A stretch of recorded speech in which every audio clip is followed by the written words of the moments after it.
আজকে রক্তের মিডিয়ার সামনে দেখাচ্ছি, মাননীয় স্বরাষ্ট্রমন্ত্রী, অনেক অত্যাচার আপনিও সহ্য করেছেন। এই রক্তের প্রশ্নের জবাব আপনার কাছে চাই। মাননীয় প্রধানমন্ত্রী তারেক রহমান, আপনার সাথে আমি যখন মিটিং করেছিলাম, আপনি আমাকে 7টা দফা পাঠিয়েছিলেন, বলেছিলেন আমি এই বাংলাদেশে পরিবর্তন করতে চাই। আমি ওই দফাগুলো দেখে হেসে দিয়েছিলাম। ওনার দ্বারা বাংলাদেশে পরিবর্তন সম্ভব নয়। যদি পরিবর্তন হতো, আমার ভাইয়ের আজকে রক্ত কেন, আমি জিজ্ঞাসা করতে চাই। আর কোন নেতা কর্মীর উপরে আপনারা যদি হামলা করেন, তাহলে আমরা রাজনৈতিকভাবে আপনাদের সামনে 5 তারিখে আপনাদের সাথে যে মিলেমিশে রাজনীতি, আমরা এই চুক্তি থেকে আল্লাহ হাফেজ জানিয়ে বেরিয়ে পড়ব। আমরা আমাদের পদ্ধতি জানি কিভাবে সন্ত্রাসীদেরকে শায়েস্তা করতে হয়। ইনশাআল্লাহ রূপগঞ্জের মানুষ শক্তি রাখবেন। আমাকে বলেছে আপনাকে মারতে পারে, আমি বলছি আমি ওইখানে যাব ইনশাআল্লাহ। আমাকে তুমি মারো, হামলা করো, আমরা কোনো হামলাকে ভয় পাই না। নাসিরউদ্দিন পাটোয়ারির উপরে প্রতিদিনই হামলা হয়। জীবনের মালিক আল্লাহ। আল্লাহ আমাকে যতদিন বাঁচায় রাখবে, তোমাদের চুনোপুটিও আমাদের কিছু করতে পারবে না ইনশাআল্লাহ। প্রিয় সাংবাদিক ভাইরা, আপনারা এই সব সন্ত্রাসীদের কার্যক্রমগুলো দেখাবেন, রূপগঞ্জকে সন্ত্রাস মুক্ত করবেন, মাদক মুক্ত করবেন, দখল মুক্ত করবেন। আমাদের গতকালকে অনেক ভাইয়ের উপরে হামলা হয়েছে, আজকেও হামলা হয়েছে। যদি রূপগঞ্জে আর আমার একটি ভাইয়ের উপরে আচর পড়ে, তাহলে আমি আজকে বলে গেলাম স্বরাষ্ট্রমন্ত্রীর মন্ত্রণালয়ে আমি ঘেরাও দিব, তাকে পাকড়াও করে জিজ্ঞাসা করব, হু আর ইউ, তুমি কিভাবে স্বরাষ্ট্রমন্ত্রী হয়েছ? তোমার স্বরাষ্ট্রমন্ত্রিত্বের সময়ে আমার ভাইয়ের রক্ত ঝরে, তুমি বলো সংবিধানের কথা। কোন সংবিধান তোমাকে অধিকার দিয়েছে যে আমার ভাইকে হামলা করার জন্য? বাংলাদেশের সংবিধান আমাকে অধিকার দিয়েছে কথা বলার জন্য, রাজনৈতিক প্রোগ্রাম করার জন্য।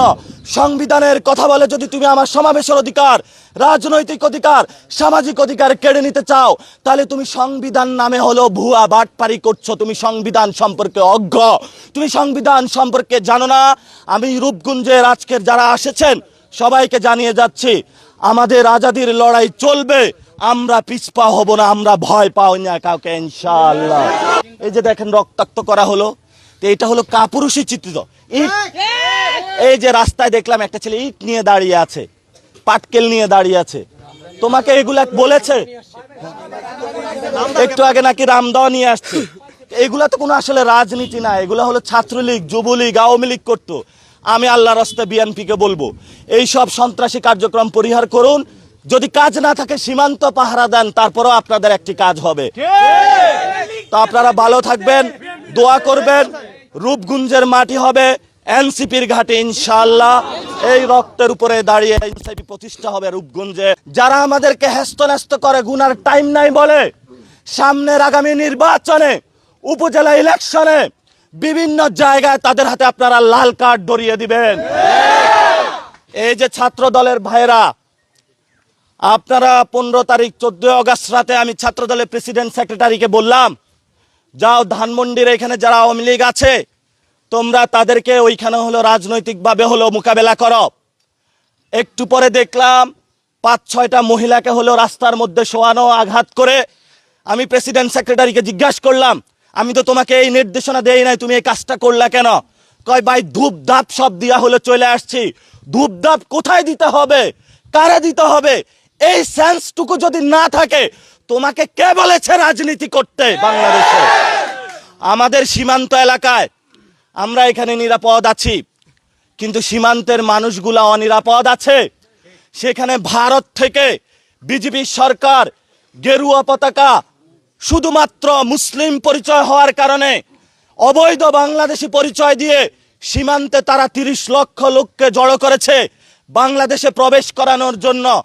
আমরা বলতে চাই, স্বরাষ্ট্রমন্ত্রী, আপনি বর্ডার কিলিং নিয়ে অযাচিত সংজ্ঞা দিয়েছেন। পররাষ্ট্রমন্ত্রীকে বলতে চাই, আমাদের সীমান্ত নিরাপদ করুন, পুলিশ ভাইদেরকে শক্তিশালী করুন, তাদেরকে দক্ষ ট্রেনিং দেন, তাদের বেতন বৃদ্ধি করুন, বিজিবিকে শক্তিশালী করুন, বিজিবির পেট্রোলিং কার দেন। যদি আপনি সীমান্ত ব্যবস্থা নিরাপদ না করতে